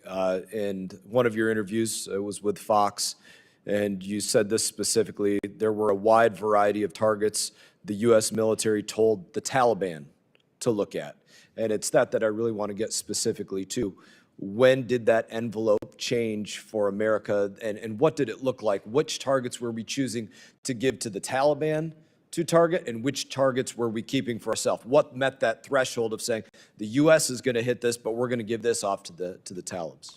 Sure. So I'd prefer to talk a little bit more about this in the closed session, but we passed the Taliban information on targets that were in close proximity to Kaya, places where we thought ISIS-K was gathering, ISIS-K might be preparing to strike, and there were about 18 of those targets that we passed. And they took action on some of them. I can't tell you if they took action on all of them because we didn't have visibility on them. Now, when I say they actioned them, they didn't strike them with a drone, obviously. They drove out, looked at the location, may or may not have taken action. But I can tell you that we did that, I believe, 18 times during this period of time. And by that, I mean after 15 August until we left the country. After 15 August, or you said it was several weeks before we had, since we had targeted somebody prior to the Abbey Gate? Correct, and we were not targeting before 15 August in any number in Afghanistan. But specifically, I was answering your question about the Taliban, because the relationship with the Taliban was a direct, highly transactional relationship based on our withdrawal between 15 August and 30 August.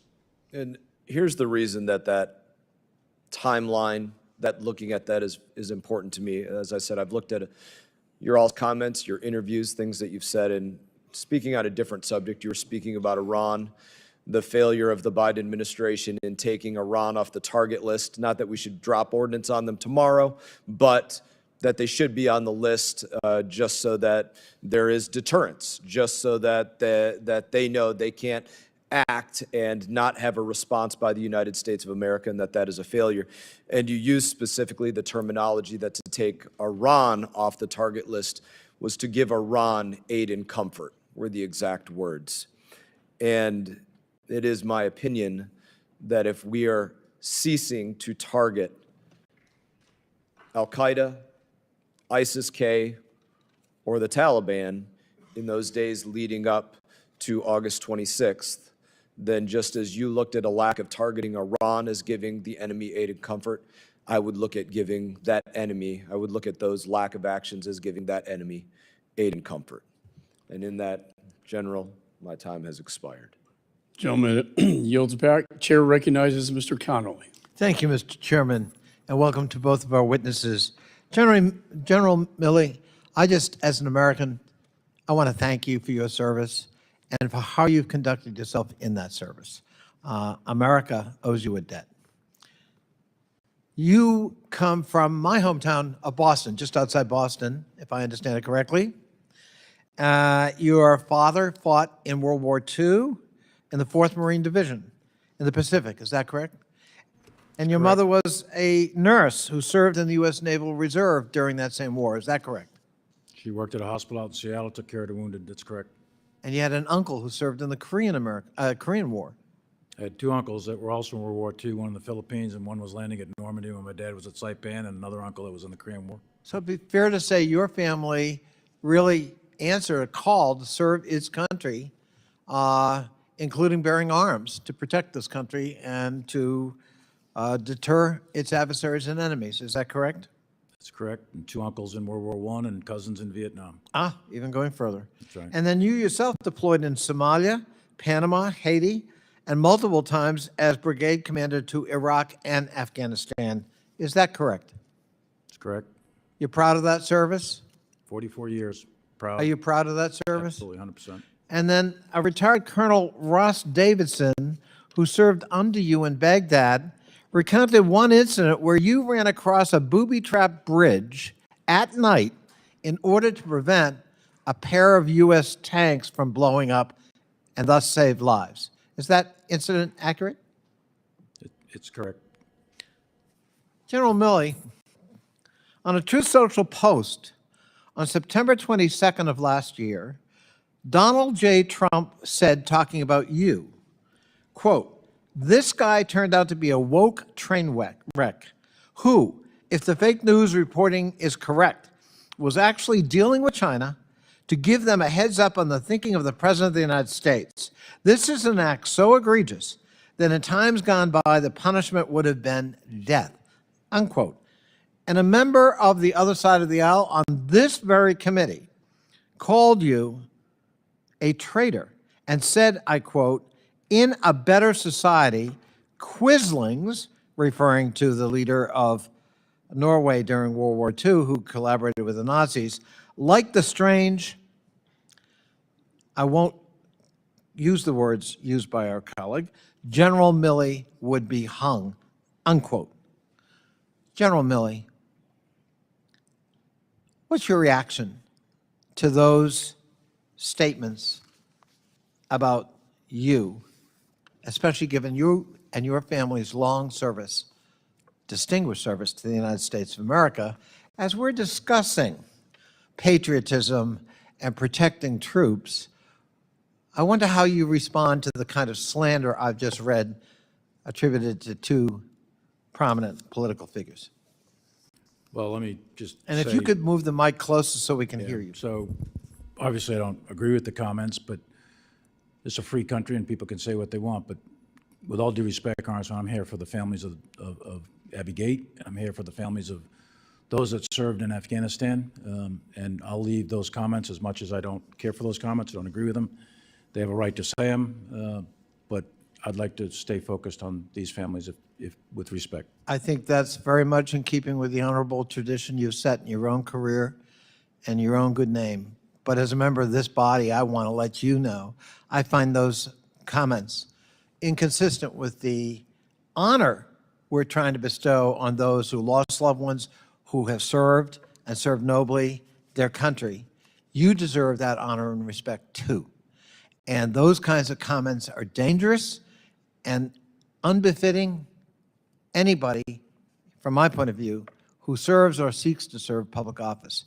And as a member of this committee, I want you to know I renounce them, and I have a very different view of your service. Thank you for serving the American people. I yield back. Gentleman yields. Chair recognizes Mr. Barr.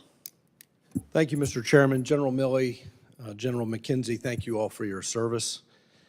On July 2nd, 2021, the United States left Bagram Air Base in the dead of night without notifying the base's new Afghan commander, who discovered the U.S. departure more than 2 hours after the military had left. General Milley, was your assessment at the time that Bagram Air Base was the most strategically important base in Afghanistan and across the region?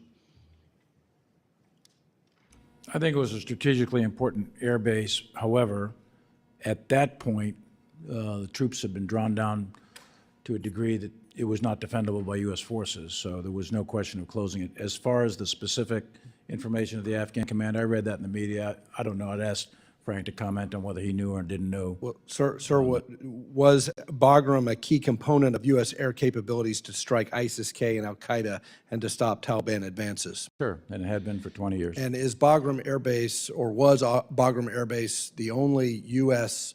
air base in a country with a physical border with China? Well, we had several previously, but at that point in time, that was the only one remaining. Who, General Milley, gave the order to abandon Bagram? Well, the president makes a decision, announces it on the 14th of April, and the decision very simply was withdraw U.S. forces and keep a diplomatic presence. The embassy is going to remain in Kabul, and if you're ever going to have to do a NEO, then you're going to have to use the Kabul International Airport as the evacuation airfield. Could a NEO have taken place in a more orderly fashion had it been conducted out of Bagram versus H-Kaya? Sure, but you don't have the forces to defend. It's a question that, it's a non-question in the sense that you don't have the forces to defend Bagram. Bagram would have required, roughly speaking, if U.S. forces are defending it, Bagram would have required about 5,000. If the Afghans are there with you, then you probably could have defended it with 1,800, maybe 2,000, something like that. Sir, but once you make the decision, Congressman, to go to remove U.S. forces, you don't have the option of keeping Bagram. Right. It's no longer there. So who did give the order? Who specifically gave the order to abandon Bagram? And I assume the order was delivered to General Miller. Well, it was General Miller's recommendation that if he's going to withdraw U.S. forces, I can't keep Bagram and HKIA and defend it with 750 guys. It's not even feasible. So that's his recommendation. The plan is brought up through the chain of command. Was there dissent within the military? Was the order given against military advice? To close Bagram? Yes. No, and that's because the previous decision is a strategic decision to withdraw U.S. forces. Well, General McKenzie, if I could ask, you stated that DOD and state were operating at different speeds. Do you believe that if state and DOD were on the same page, that Bagram could have remained a viable option for the NEO? The key point the chairman made is this, sir, it's once you go below 2.5K for U.S. forces, you can't hold Bagram. At 2.5, I was enthusiastic about holding Bagram. Scott Miller was enthusiastic about holding Bagram. Understand, but neither one of you recommended to go below 25. I recommended not, my position then now is stay at 2.5K. And that's right. General But once Milley, the decision is made. Right. Understand, Yeah, understand. presidents make decisions, and once that decision is made, we execute. But the point here that I'm trying to make is that the refusal to abide by the recommendations that both of you made would have preserved the option to maintain Bagram and execute the NEO from Bagram. My question is, would Bagram have been a preferable strategic exit versus HKIA? So there are problems with Bagram. It's 30 miles away from Kabul. All things being equal, you'd prefer to have Bagram at 2.5K. There's a lot of reasons why you'd want that second air base. And yes, it would have helped the NEO had you been doing it at the force level that would allow you to man it. Yeah. So it was really the fact that the resources weren't there, the troop levels were not there to actually carry out a successful NEO. General McKenzie, did you ever make a request to re-seize Bagram either before or after August 15th? We had plans, and I'd prefer to talk about them in the closed session, but we had plans to do a variety of things. My time has expired. I think your advice to the political leadership was the correct advice, primarily because we lost a key strategic asset in the counterterrorism fight. And now, in retrospect, looking at the fact that we have competition with China and we don't have an air base there, huge strategic blunder in my judgment. Without a yield. Gentleman yield. Chair recognizes Mr. Dean. Miss Dean. It's the second time I've done that. Thank you, Chairwoman. Touche. We need a laugh here today. Thank you, Chairman McCall. Thank you, Ranking Member Meeks, for holding this hearing. That was good. That was a good comeback. Thank you, General Milley. Thank you, General McKenzie, for your extraordinary careers of service to this country and the sacrifice that both you and your families have made for the service of our country. I also recognize the very faithful service members of all of our military, some of whom are here today, but over the 20 years of the conflict in Afghanistan, the more than 2,400 who gave their lives for this country, for this democracy, for the rights that we prize here. I also recognize the Gold Star families who are in the room. You know I care desperately that you get the answers that you need, and I appreciate that both of our testifiers here today have talked about that it is a comprehensive look that you deserve. It is not about a single day or a single month. You deserve the answers to what went right with this war and what went wrong. To the Abbey Gate veterans and families, and I see veteran Sergeant Vargas Andrews and your family, thank you for being here yet again. I wanted to start quickly with the testimony before the House Armed Services Committee in September of 2021, where Secretary of Defense Lloyd Austin said of the timing of the evacuations, "As for when we started evacuations, we offered input to the State Department decision, mindful of their concerns that moving too soon might actually cause the very collapse of the Afghan government that we all wanted to avoid."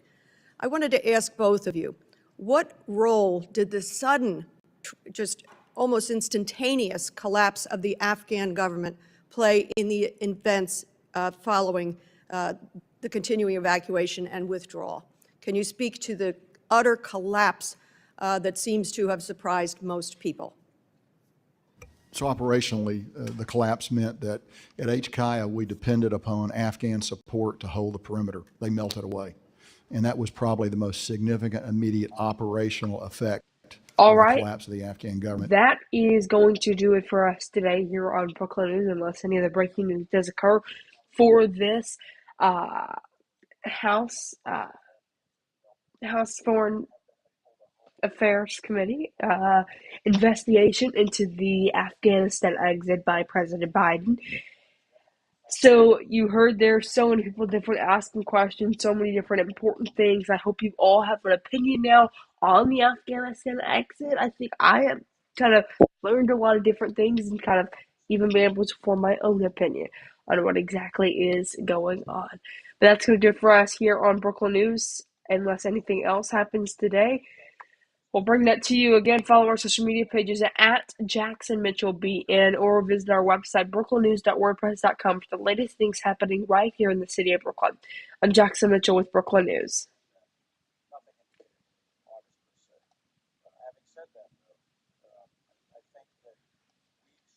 Maybe.